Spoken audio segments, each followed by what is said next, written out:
Bonjour à toutes et à tous, merci d'être avec nous sur Radio M pour l'essentiel de l'information. De ce lundi, les travailleurs de Numilog sont de nouveau devant le juge. 4 travailleurs de la filiale ont comparu hier devant la cour de Béjaïa pour entrave à la liberté de travail. Le parquet a requis 6 mois de prison ferme à leur encontre. 19 autres travailleurs devraient se présenter devant la même juridiction le 24 du mois en cours pour les mêmes chefs d'accusation. Rappelons que les prévenus ont été acquittés en première instance. Ce lundi, 9 autres travailleurs ont comparu devant la cour d'appel de Béjaïa pour attroupement non armé. Le tribunal de Skikda a rendu son verdict dans l'affaire de corruption au port de Skikda dans laquelle est impliqué le fils de l'ancien secrétaire général du FLN, Ammar Saadani, aux côtés d'autres responsables. Le fils de Ammar Saadani a été condamné à 3 ans de prison ferme. Le reste des accusés ont été condamnés à des peines entre 18 mois et 3 ans de prison ferme. Le Conseil des ministres a approuvé lors de sa réunion tenue hier le nouveau programme de vol d'Air Algérie en prévision de la saison estivale. Le communiqué du Conseil des ministres précise que ce programme sera publié par décret exécutif. La compagnie aérienne a également obtenu l'autorisation d'acquérir 15 avions pour l'ouverture de nouvelles lignes.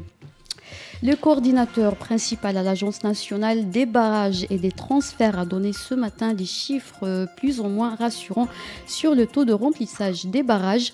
Lors d'un passage à la radio nationale, le même responsable a indiqué que le taux de remplissage des barrages à l'échelle nationale a atteint 44,52%.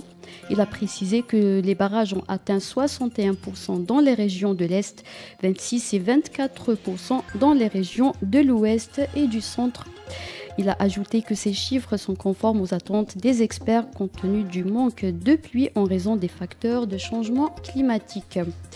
La COP15 s'ouvre ce lundi dans la capitale ivoirienne Abidjan. 195 États prennent part à cette conférence de la Convention des Nations Unies sur la lutte contre la désertification.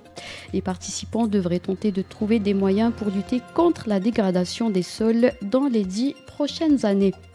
Des perturbations climatiques affecteront plusieurs wilayas du pays dès mardi. C'est ce qu'indique un bulletin météorologique spécial publié ce lundi.